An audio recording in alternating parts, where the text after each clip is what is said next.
Boa noite, queridos irmãos. Que a graça e a paz do nosso Senhor e Salvador Jesus Cristo seja com cada um de vocês. E nesse momento eu quero estar lendo a palavra de Deus, Salmo 134, e depois então nós iremos louvar ao Senhor com dois hinos em nosso inário. O Salmo 134, a palavra de Deus nos diz assim: Bendizei ao Senhor, vós todos, servos do Senhor, que assistis na casa do Senhor nas horas da noite. Erguei as mãos para o santuário e bendizei ao Senhor. De Sião te abençoe o Senhor, Criador do céu e da terra. Vamos orar? Pai, obrigado, porque a Tua palavra nos diz que o Senhor nos abençoa. E nós somos de fato abençoados, ó Senhor, pela alegria de poder conviver diariamente contigo, amado Pai, com a Tua palavra, e saber que o Teu Santo Espírito faz morada em nosso viver, em nossos corpos mortais. Obrigado, Senhor, por estes privilégios que nos são dados. Te pedimos, ó Deus, que receba estes louvores que iremos entoar juntos, e também pedimos, ó Senhor, que Tu, pela Tua bondade e misericórdia, fale aos nossos corações, pela Tua palavra, que logo mais iremos nela meditar. Assim oramos, em nome de Jesus. Amém. Queridos, quero convidá-los a ouvir nesse momento o hino 155 e em seguida ouviremos o hino de número 32 do nosso inário.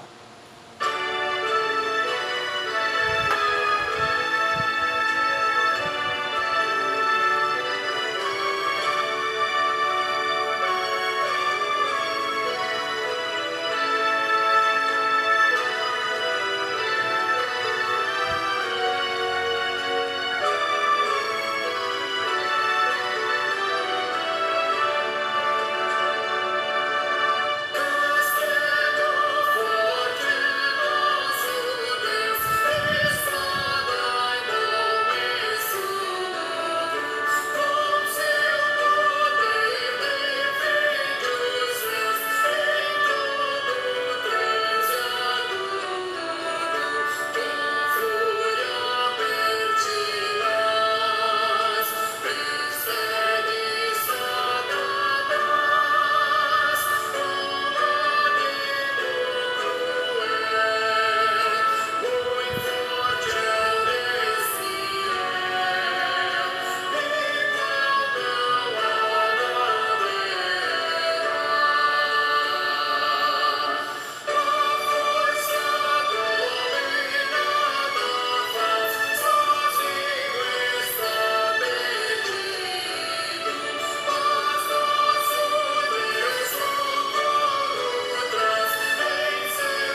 vamos também louvar ao Senhor com o hino 32, o Deus fiel.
Queridos irmãos, graça e paz de nosso Senhor e Salvador Jesus Cristo, e eu quero, na introdução desta reflexão, ler um artigo que traz como título uma pergunta: o que significa ser crucificado com Cristo? O apóstolo São Paulo, quando escreveu aos Gálatas capítulo 2, versículo 20, ele disse o seguinte: já estou crucificado com Cristo, e vivo não mais eu, mas Cristo vive em mim. E a vida que agora vivo na carne, vivo-a pela fé no Filho de Deus, o qual me amou e se entregou a si mesmo por mim. Escrevendo aos Romanos, no capítulo 6, versículo 6, ele diz assim: sabendo isto, que o nosso homem velho foi com ele crucificado, para que o corpo do pecado seja desfeito, para que não sirvamos mais ao pecado. Paulo, queridos, escreve como se isso fosse algo comumente conhecido e acreditado. O velho homem foi crucificado. Hoje em dia, isto é bastante desconhecido entre os cristãos. Talvez eles saibam sobre isto como um conhecimento morto, mas eles não acreditam nisto, então não os beneficia. Recentemente, alguém testificou que ele agora acreditava que ele era crucificado com Cristo, que era um ato de fé. Ele estava muito feliz, foi maravilhoso ouvir, porque era completamente diferente do antigo entendimento que tinha. Cometer pecado e receber graça para ser perdoado.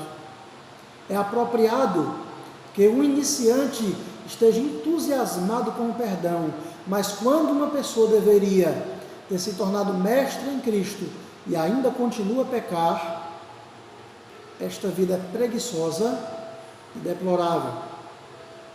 Em algum momento, devemos chegar à vitória sobre tudo o que sabemos ser pecado, porque o pecado consciente é do velho homem. Então, gradualmente descobrimos o pecado que foi inconsciente. Quando recebemos luz sobre o pecado inconsciente, também o crucificamos. O corpo do pecado será assim destruído e não mais serviremos ao pecado. Pela fé, mantemos o pecado na morte, onde pertence. Consideramos que estamos mortos para o pecado, mas vivos para Deus em Cristo Jesus, nosso Senhor. O pecado não deve reinar em nossos corpos mortais, para obedecermos às suas concupiscências. É isso que Paulo nos diz em Romanos 6, versos 11 e 12. Temos desejos em nosso corpo mortal, mas não devemos obedecer a eles. Em outras palavras, estamos mortos para nossos desejos. Recebemos o poder para fazer isso, levando esta posição de fé: morto com Cristo, crucificado com Cristo. Se Paulo podia crer que ele foi crucificado com Cristo, também deve ser possível para nós. É por isso que está escrito como um fato: e os que são de Cristo crucificaram a carne com as suas paixões e concupiscências. Gálatas 5, 24. Por que viver sem vitória então? Choramingar e reclamar sobre a derrota contínua soa tão humilde, mas a raiz é apenas pecado e incredulidade. A mesma fonte não pode produzir água fresca e água amarga, é o que nos diz Tiago em sua carta no capítulo 3, versos 10 e verso 11. Ficar ao pé da cruz não ajuda. Não estava no pé da cruz o caminho no qual Jesus venceu. Temos que estar na cruz. Foi aí que Jesus venceu principados e poderes e todas as hostes do inferno.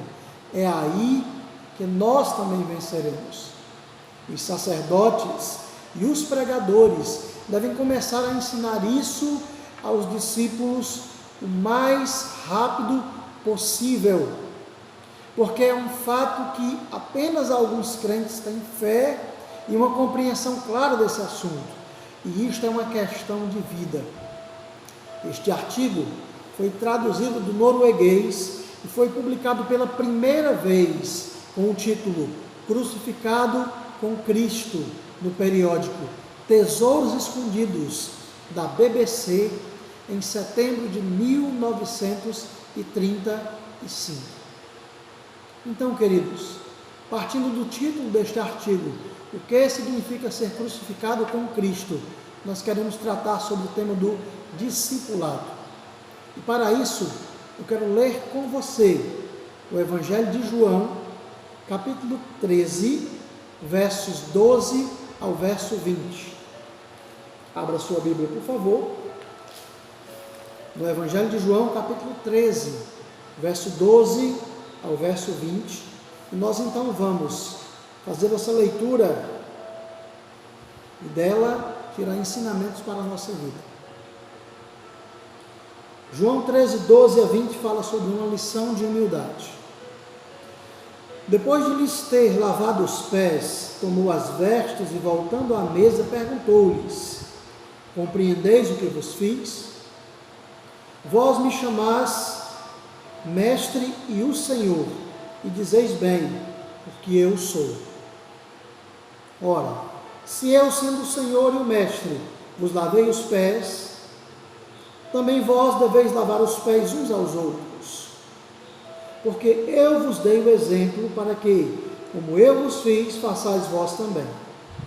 Em verdade vos digo que o servo não é maior do que o seu Senhor, nem o enviado maior do que aquele que o enviou. Ora, se sabeis estas coisas, bem-aventurados sois se as praticardes.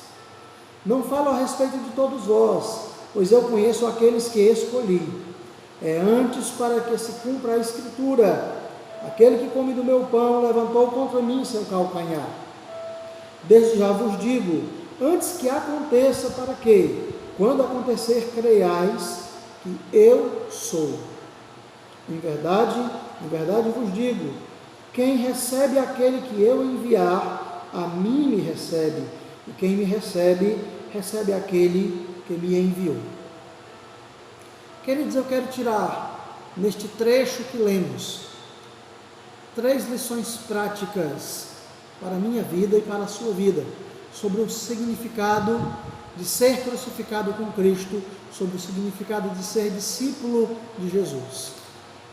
Logo após Jesus lavar os pés dos seus discípulos, ele lhes convida a pensar sobre o que identifica os verdadeiros discípulos: o caminho do amor e da humildade. E ali ele ordena-lhes que agissem da mesma forma. Assim como eles, nós também somos convidados a aprender com o Senhor Jesus qual é a forma de desenvolver o discipulado vivo e prático em nosso viver cotidiano. Como disse, quero tirar 3 ensinamentos para a minha vida e para a sua vida. O primeiro deles está no verso 16.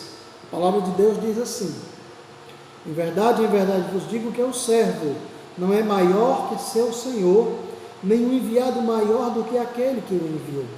Ora, se sabeis estas coisas, bem-aventurados sois se as praticardes, diz o verso 17. Queridos, o Mestre nos ensina no verso 16 que os seus discípulos não podem se envergonhar de fazer qualquer coisa para a qual foram designados.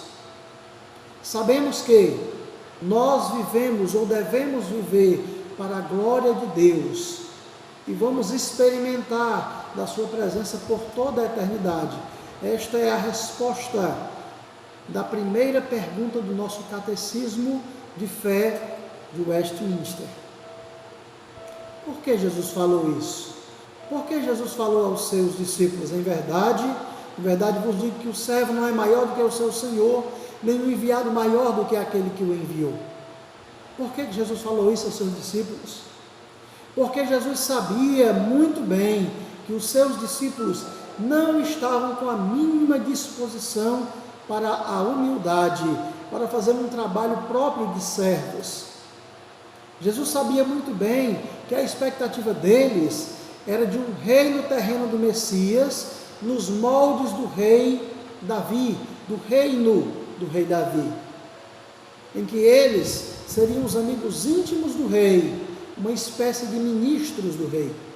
Certamente, eles imaginavam que, como amigos íntimos de Jesus, não teriam que fazer aquele tipo de serviço, e nem entenderam por que Jesus o fez.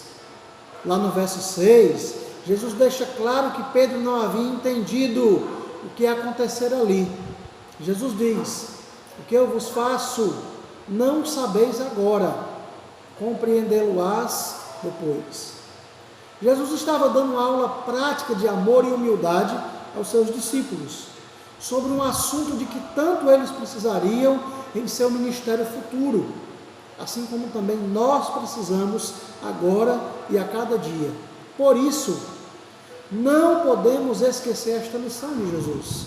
Temos a tendência natural, queridos, de recusar serviços que consideramos indignos da nossa suposta capacidade. Temos a tendência natural de nos recusar a prestar serviço a pessoas que consideramos indignas ou inferiores a nós. E isto é orgulho, soberba e arrogância. Sempre queremos algo que consideramos de nível superior. E aí eu pergunto, e então? Diante de tão grande amor e humildade do Senhor Jesus, onde cabe o nosso orgulho? Onde fica a nossa soberba? Se Ele, sendo Deus, lavou os pés dos discípulos, inclusive de Judas Iscariotes.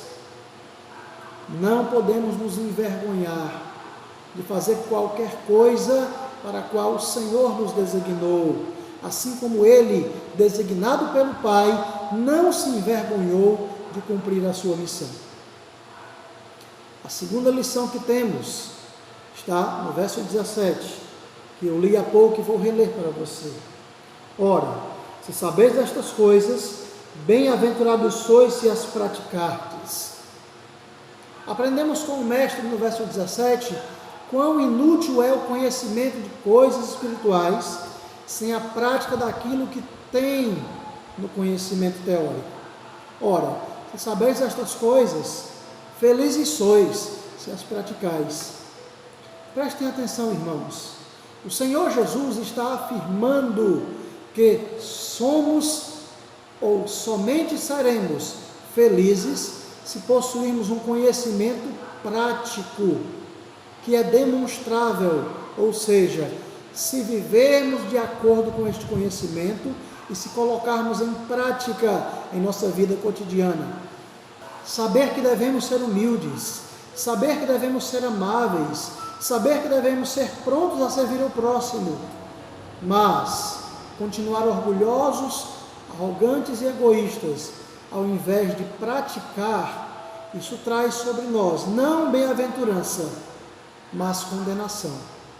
Como ensina Tiago, na sua carta, capítulo 4, verso 17. Portanto, aquele que sabe que deve fazer o bem e não faz, nisto está pecando. O ensinamento de Jesus, repetido por Tiago, é para sabermos que um conhecimento que não produz mudança de conduta, na verdade, não nos torna parecidos com Cristo, nos torna parecidos com o inimigo de nossas almas. Este último conhece muito bem toda a verdade, porém, como já está condenado, não tem nenhuma disposição para praticar esta verdade. Por isso ele é chamado de pai da mentira. De forma contrária, o cristão que deseja ser bem-aventurado em seu caminho de discipulado deve não apenas aprender a verdade, mas também praticá-la. Foi assim que o nosso mestre ensinou, demonstrou e ordenou para que o imitemos. Em terceiro lugar, vemos uma afirmação solene do nosso Senhor e Salvador Jesus Cristo no verso 18. Leia comigo, por favor. Não falo a respeito de todos vós, pois eu conheço aqueles que escolhi. Vemos que nosso Senhor e Salvador Jesus Cristo nos traz aqui uma lição consoladora. Eu tenho dito, irmãos, em pregações, quando estava no templo e agora, enquanto estamos no canal, que sempre teremos falsos mestres e ensinamentos deturpados.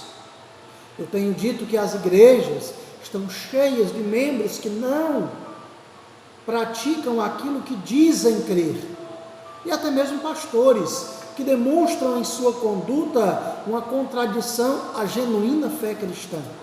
Muitos podem nos enganar.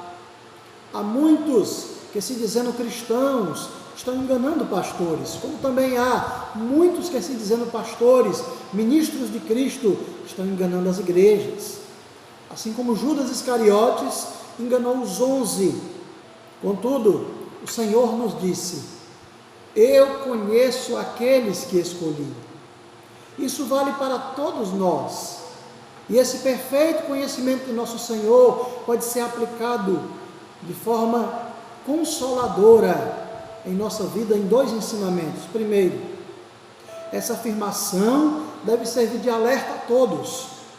Não podemos nos esquecer disso, meus queridos irmãos. Podemos ser alvo de engano ou até enganar outros, mas o Senhor conhece aqueles que Ele escolheu. Segundo, podemos descansar nessa afirmação. Ela é confortante para os verdadeiros discípulos de Cristo. Podemos até ser mal compreendidos pelo mundo, podemos ser ignorados por muitos, podemos ser alvos de discriminação, ser perseguidos, ser difamados e até maltratados pelo mundo. Mas sabemos que o Senhor conhece os seus e que Ele está conosco, porque foi Ele mesmo quem nos escolheu. Por último, queridos, no verso 20, vemos a dignidade que o Senhor Jesus confere aos seus discípulos. A palavra diz assim: em verdade vos digo, quem recebe aquele que eu enviar, a mim me recebe, e quem me recebe, recebe aquele que me enviou. Em nossos dias, como resultado do processo de mundanização da igreja, por causa dos falsos evangélicos, os fiéis discípulos de Cristo estão sendo ridicularizados e rejeitados. Porém, mesmo diante dessa realidade, não devemos nos envergonhar de nossa vocação. Em qualquer situação, seja qual for a ação ou reação dos filhos do mundo, devemos ter atitudes de amor e de humildade, como o Senhor Jesus nos ensinou e ordenou no verso 15, que nos diz: porque eu vos dei o exemplo, para que como eu vos fiz, façais vocês também. Lembremos que não somos deste mundo, que aqui os discípulos de Cristo são embaixadores do reino de Deus, do reino dos céus. Embaixador é aquele, meus queridos irmãos, que defende os interesses do seu país, os interesses do seu reino. Portanto, os discípulos de Cristo são embaixadores do reino dos céus e devem desempenhar bem a sua missão neste mundo. Mesmo que enfrentemos dificuldades, mesmo que por vezes sejamos humilhados e fiquemos tristes, não nos esqueçamos dessas encorajadoras palavras de Cristo: quem recebe aquele que eu enviar, a mim me recebe, e quem me recebe, recebe aquele que me enviou. Quero concluir, meus queridos irmãos, dizendo: alguém certamente irá questionar o fato de que eu esteja falando sobre esses assuntos em tempos de pandemia. Alguém poderá dizer que eu deveria trazer uma palavra de esperança que traga alento aos corações, ou até que este assunto não é interessante ou relevante. Mas é exatamente o oposto. É exatamente isso que estou dizendo que traz consolo ao meu coração e ao seu coração. Por que que eu trouxe essa palavra como alimento para a sua vida hoje? Nada é mais importante do que reafirmar nosso compromisso diário com Jesus Cristo, especialmente neste tempo confuso e neste tempo de privação, neste tempo de pandemia. A igreja perseguida fundamenta-se cada vez mais no Senhor, à medida que ela sofre privações. Mais ela se alimenta da palavra do Senhor e das verdades contidas na palavra do Senhor em meio às perseguições. Irmãos, queridos irmãos, eu tenho lembrado insistentemente a vocês que os pastores que pregam a palavra de Deus na sua integridade são uma raridade, mas estas pessoas que servem a Cristo e o servem verdadeiramente são aquelas a quem nós devemos dar crédito, e elas não têm o que temer, porque foram escolhidas por Deus e estão a seu santo serviço, respondendo com fidelidade e com fé genuína a Deus. Os verdadeiros discípulos de Jesus são desprezados pelo mundo, mas isso deve trazer a eles tristeza? De forma nenhuma. Graças a Deus por isso. Se o motivo é porque estamos seguindo o Mestre, virá o dia em que o Mestre nos dirá, e ouviremos dele: vinde benditos de meu Pai, entrai na posse do reino que vos está preparado desde a fundação do mundo. É nessa direção que caminham os discípulos de Cristo.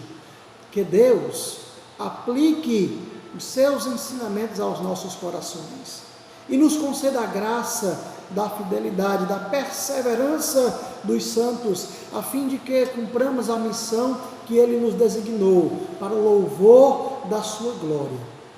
O que significa ser crucificado com Cristo?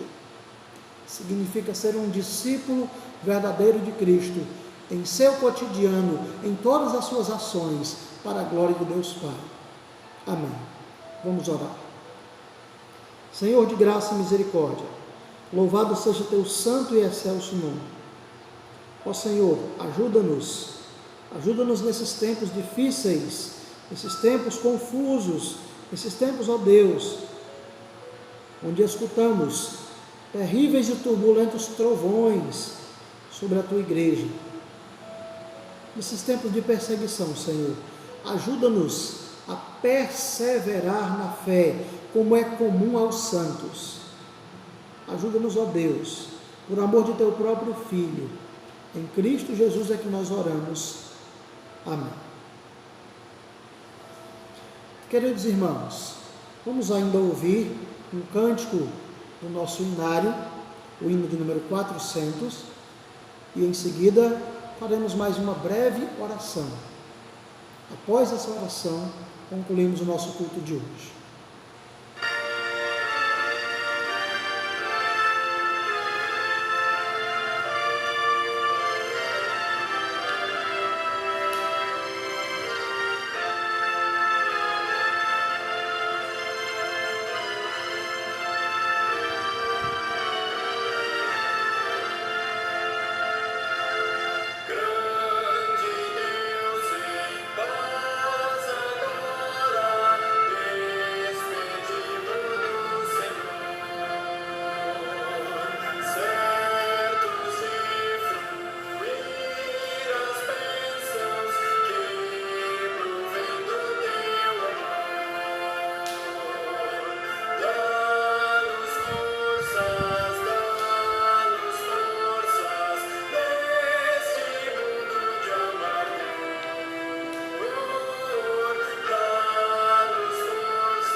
Oremos ao Senhor.